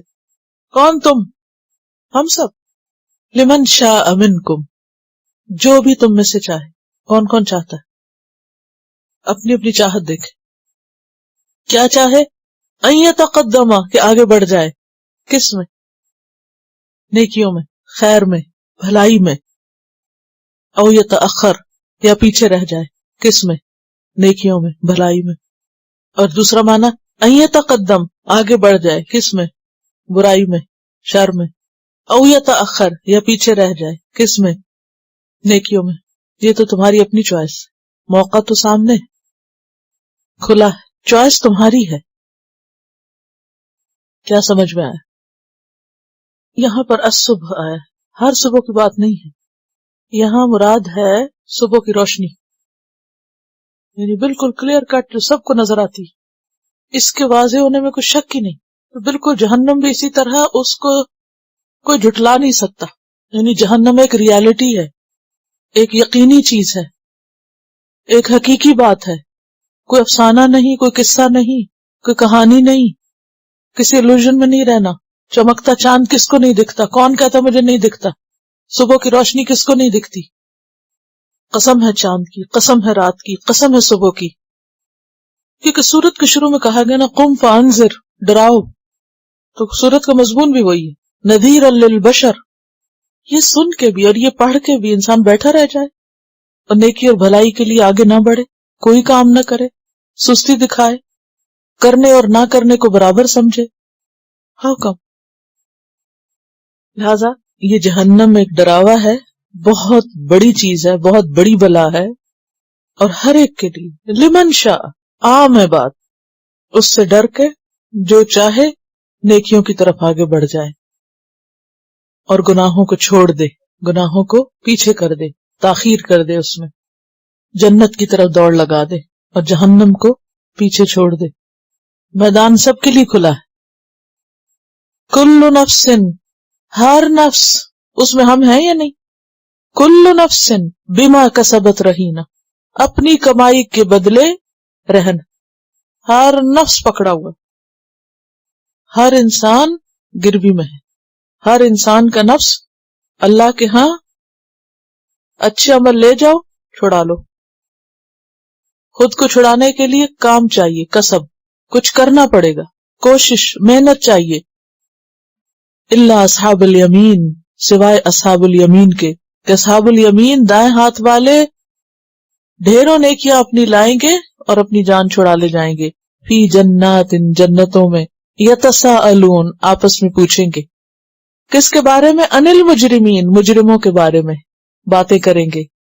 ما سلککم فی سقر، کیا چیز تم کو جہنم میں لے گئی؟ یعنی جنت والے جہنمیوں سے پوچھیں گے یہ تم جہنم میں کیوں چلے گئے، کیوں دوزخ میں گئے، کس چیز نے تم کو داخل کیا، کیا سبب ہے، وجہ کیا ہے؟ قالو، وہ کہیں گے لم نک من المصلین، ہم نماز پڑھنے والوں میں سے نہ تھے۔ وہ یہ نہیں کہیں گے کہ ہم ایمان نہیں لائے تھے، وہ کہیں گے ہم نے نماز نہیں پڑھی تھی، ہم نماز نہیں پڑھتے تھے۔ اور آج کتنے مسلمان گھرانے ہیں جن میں سے لوگ ایک نہیں، دو نہیں، میجورٹی نماز کو کوئی اہمیت ہی نہیں دیتی۔ کیا چیز چھڑائے گی، کیا بچائے گا؟ لم نک من المصلین، ہم نماز پڑھنے والوں میں سے نہ تھے، ولم نک نطعم المسکین، اور ہم مسکین کو کھانا نہیں کھلاتے تھے، مسکین کا خیال نہیں رکھتے تھے۔ ایک طرف حقوق اللہ ادا نہیں کرتے تھے اور دوسری طرف حقوق العباد کی پرواہ نہیں کرتے تھے۔ آج آپ دیکھیں کچھ لوگ نماز کو اتنی اہمیت دیتے کہ مسکین کو بھول جاتے ہیں، کچھ مسکین کے پیچھے ہے تو نماز بھول جاتے، دونوں اہم ہے۔ ہمارے پاس کوئی چوائس نہیں کہ ہم ان کو الگ الگ کر دیں، ہم یہ سوچیں نہیں ہم بہت سوشل ورک کرتے لہذا نماز ضروری نہیں۔ وَكُنَّا نَخُوضُ مَعَ الْخَائِضِينَ، وَكُنَّا نَخُوضُ، اور ہم مشغلے کرتے تھے، بحثیں کرتے تھے۔ خاضہ یخوض ہوتا ہے پانی میں گھسنا اور چلنا، تو آپ نے دیکھا ہوگا کہ اگر بچوں کو آپ پانی میں ڈالیں، ٹب میں گھس جائیں ایک دفعہ، نکلتے ہیں وہاں سے، پہلے تو نہانا نہیں چاہیں گے اور اگر ایک دفعہ پانی کے اندر چلے جائیں تو پھر نکلنا نہیں چاہیں گے۔ تو خوض ہوتا ہے پانی میں گھسنا، اس میں چلنا کھیلنا اور اس میں مشغلہ کرنا اور طویل وقت اس میں گزارنا۔ مع الخائزین، خائز فاعل کے وزن پر، یعنی جو دین کے خلاف بحثیں کرتے تھے، مشغلے کرتے تھے، باتیں کرتے تھے، بحثیں کرتے تھے، ان کے ساتھ ہم بھی مل جاتے تھے اور خوب مذاق اڑاتے تھے۔ دین برائے بحث رہ گیا تھا، بس دین صرف باتیں کرنے کی چیز رہ گیا تھا۔ اور یہ اتنی لمبی چوڑی باتیں کیوں ہوتی؟ کیونکہ کرنا جو نہیں ہوتا۔ جس کو عمل کرنا ہے اس کو تو ایک بات بتا دو تو وہ اٹھ کے کرنے لگ جائے گا، بس ٹھیک ہے۔ اور جسے نہیں کرنا وہ بحثیں شروع کر دے گا، اس کا کیا مطلب ہے اور اس کا کیا، اور یہ کیوں ہے اور وہ کیوں ہے، لمبی چوڑی توجیحات۔ اب ان آیتوں کو سامنے رکھیں اور ہم اپنے دائیں بائیں آگے پیچھے اپنے گھروں میں دیکھیں کیا ہو رہا ہے، اپنے خاندانوں میں دیکھیں، اپنے رشتہ داروں میں دیکھیں، کیسے ہیں ہمارے دل جو صبر کیے ہوئے ہیں کہ وہ جہاں چاہیں جائیں اور ہم تو جنت میں چلے جائیں، کیسے فکر چھوڑ دیں، کیسے بھول جائیں۔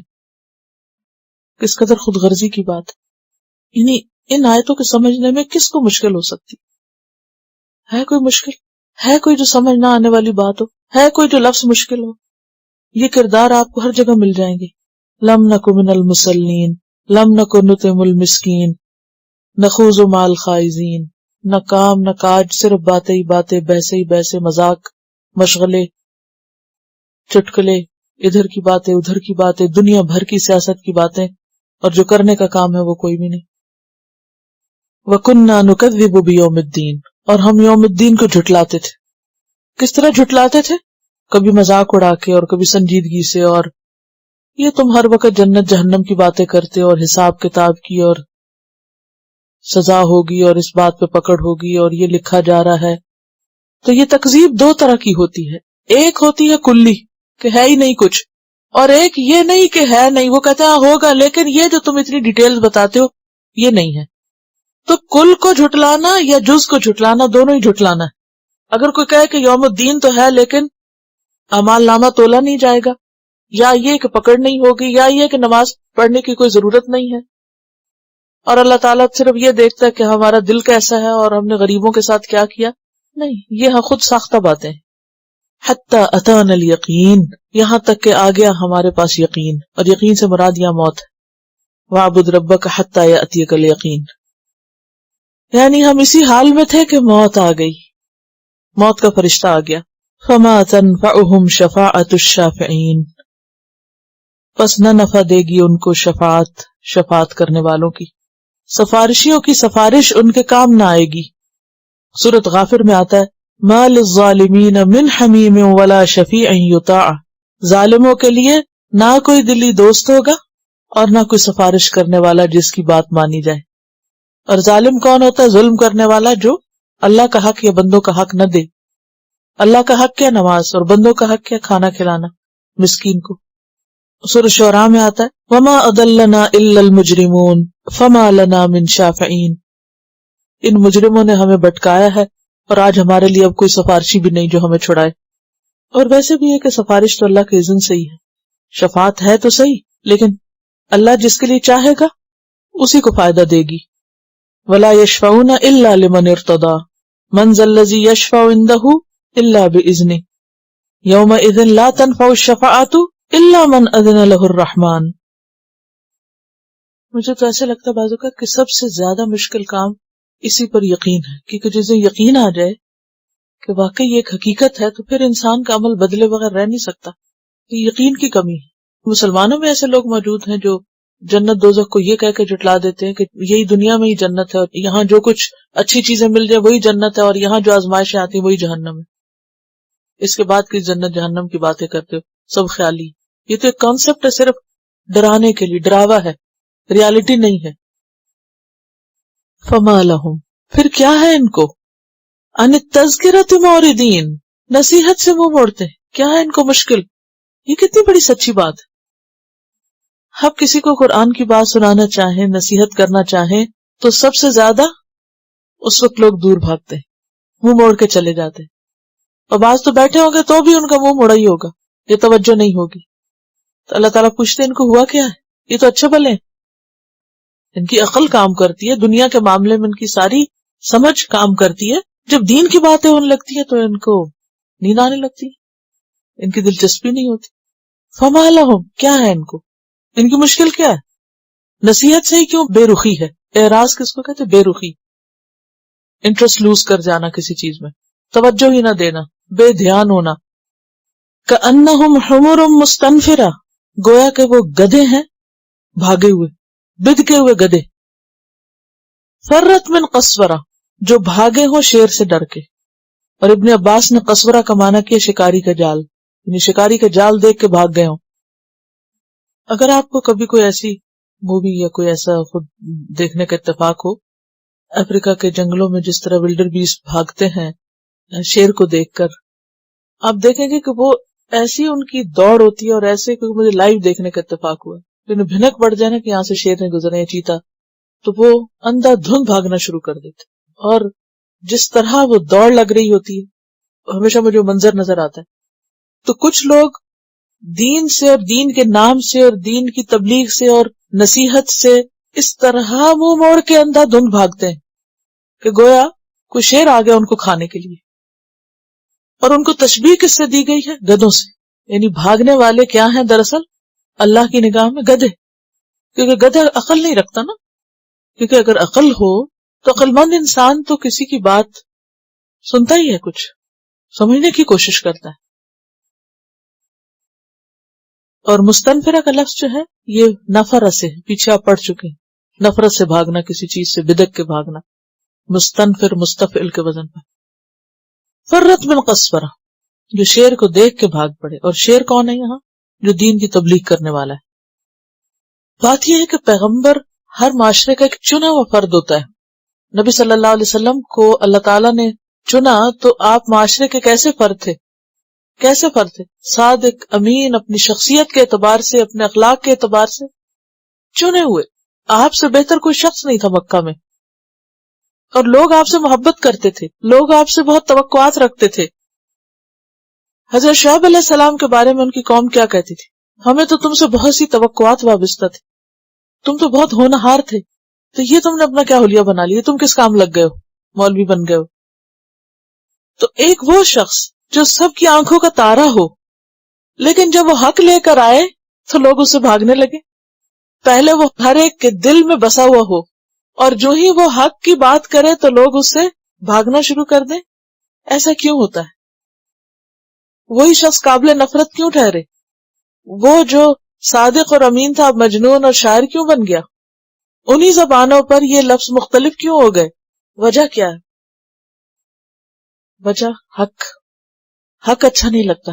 وہ شخص تو اچھا ہے، وہ تو ابھی بھی اچھا ہے، اس کے پاس ابھی بھی ہم رکھوا دیں گے اپنا سامان، امانت وغیرہ، ٹرسٹ وردی ہے، لیکن وہ جو کہتا ہے وہ نہیں اچھا لگتا. دشمنی کس سے ہے پھر؟ اس شخص سے نہیں ہے، حق سے ہے، دین سے ہے، خیر کی بات سے. تو کچھ لوگ تو فوری بدک جاتے ہیں، سنتے ہی بدک کے بھاگ جاتے ہیں. آپ کے دوستوں کی قطاریں چھٹ جاتی ہیں، آپ کے گرد سے ہجوم کم ہو جاتے ہیں. اور جو لوگ آپ کے بغیر جی نہیں سکتے تھے، کھا پی نہیں سکتے تھے، ان کی خوشی، شادی، غم، بیاہ، کوئی چیز ہوتا نہیں تھا آپ کے بغیر، اب آپ ان کی نظروں میں مبغوض ہو گئے.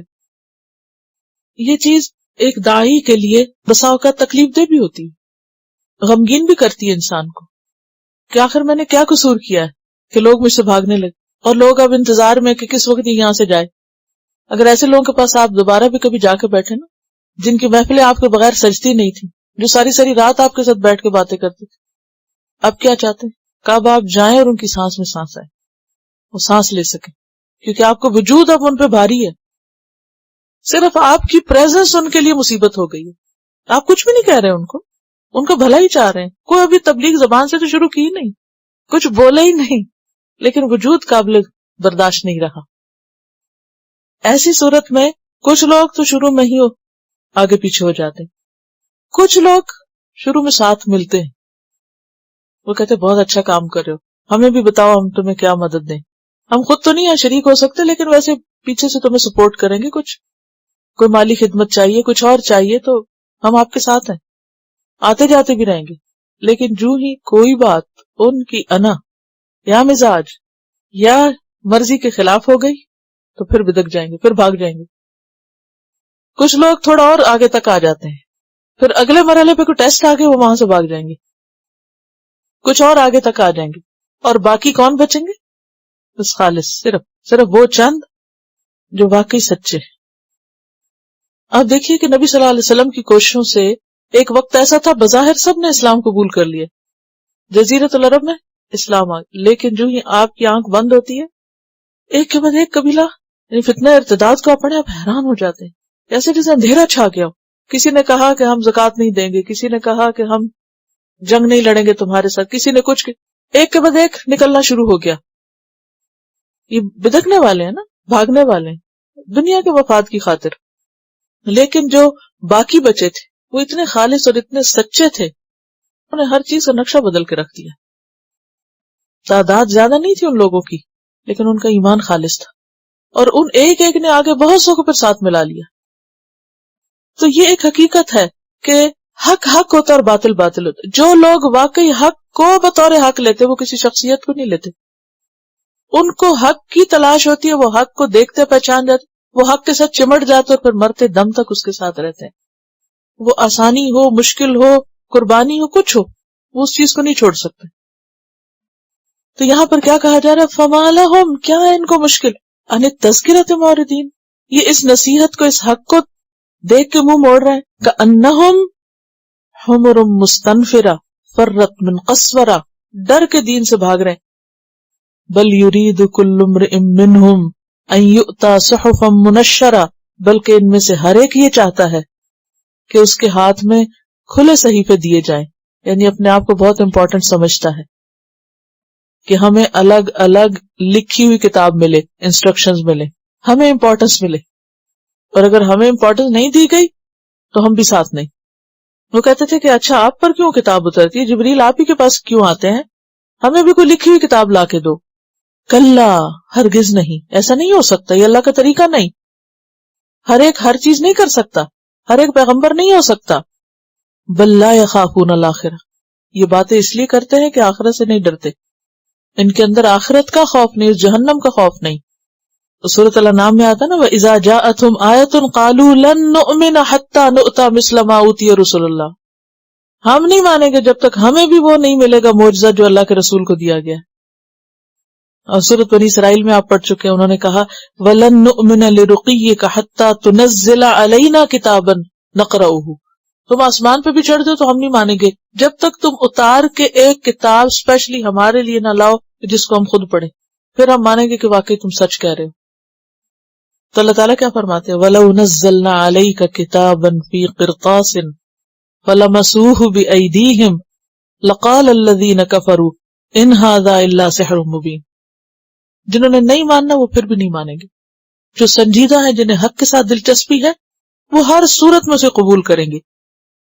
کلا، ہرگز نہیں، یہ نہیں ہو سکتا، ان کے مطالبے سارے نہیں پورے ہو سکتے. انہ تذکرہ، یہ تو ایک نصیحت ہے، یاد دہانی ہے. فمن شاء ذکرہ، جس کا دل چاہے نصیحت پکڑے. وما یذکرون، اور نہیں وہ نصیحت پکڑتے، نہ وہ نصیحت حاصل کریں گے، الا ان یشاء اللہ، مگر یہ کہ اللہ چاہے. اللہ چاہے گا تو یہ سیدھے ہوں گے، اللہ کیوں نہیں چاہتا. وما تشاءون الا ان یشاء اللہ، اور یہ اس لیے کہ وہ خود نہیں چاہتے. یہدی الیہ من ینیب هو اہل التقوی، وہ اس بات کا اہل ہے کہ اس کا تقوی کیا جائے. اگر کسی کے دل میں تقوی نہیں تو اس کو اللہ کی بات اثر بھی نہیں کرتی، ورنہ حق تو سب کے لیے کھلا ہوا ہے. وَأَهْلُ الْمَغْفِرَةِ، اور وہ اس بات کا اہل ہے کہ جو بخشش چاہے اس کو بخش دے، وہی معاف کر سکتا ہے. اسی کا تقوی ہونا چاہیے، بندوں کا ڈر نہیں.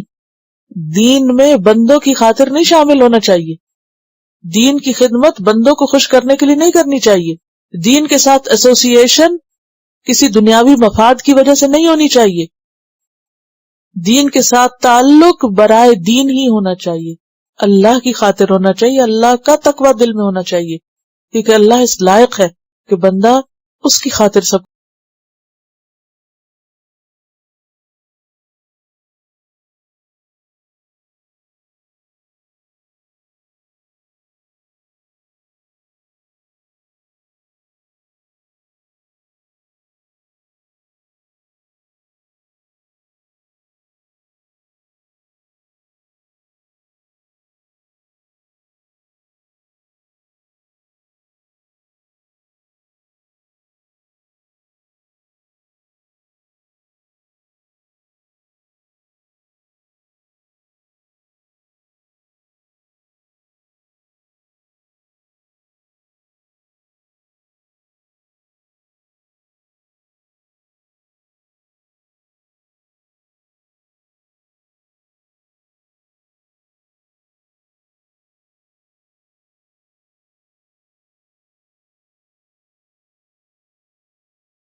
مضمون ہے قم فانذر، اور کیوں؟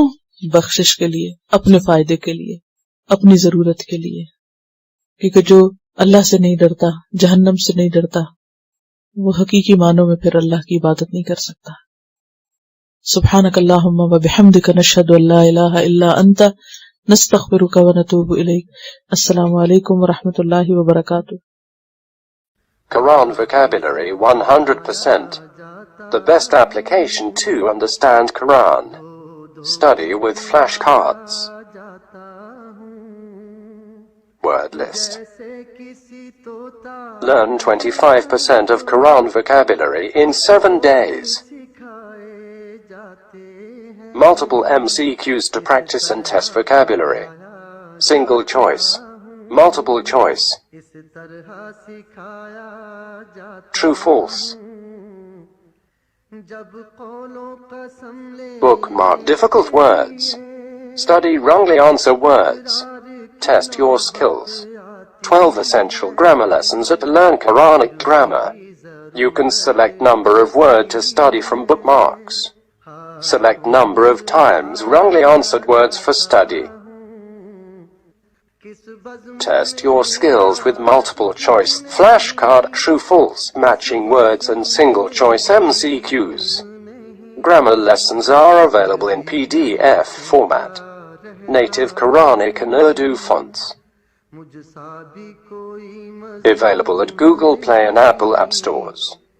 Download it today to contribute in the Islamic Apps Development Project. Quran vocabulary 100% in Urdu. Visit smartappsweb.com.